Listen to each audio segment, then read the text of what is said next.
Une première question que l'on peut se poser au sujet des débats actuels dans le cadre des États généraux de bioéthique, c'est de savoir quelle est la place de l'économie. Est-ce que l'économie est vraiment concernée par ces débats ? De fait, la dimension économique est déjà présente dans les débats actuels. Je pense par exemple au débat sur la gestation pour autrui. Un des arguments les plus forts qui est avancé par les opposants à cette pratique, c'est le refus de la marchandisation du corps.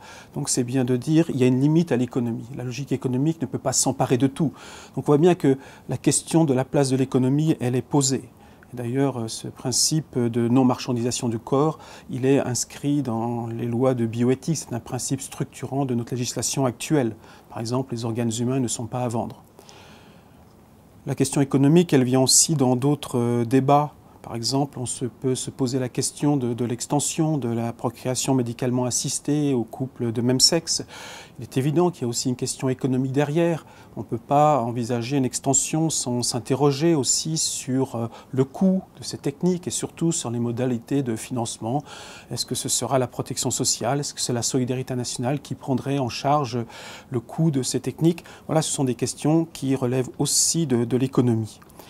Et derrière aussi toutes ces questions, on peut s'interroger sur la place d'un certain nombre d'acteurs économiques qui ont peut-être aussi des intérêts à jouer, des marchés qui peuvent s'ouvrir grâce à l'extension de nouvelles techniques. Là aussi, il y a des enjeux économiques et sûrement des intérêts dont il faut vérifier la légitimité.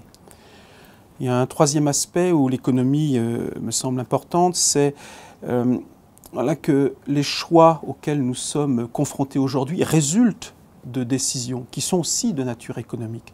C'est-à-dire que les techniques dont nous disposons aujourd'hui et dont on s'interroge sur l'utilisation que l'on peut en faire sont le résultat de politiques d'investissement, de politiques de recherche, de politiques pédagogiques aussi.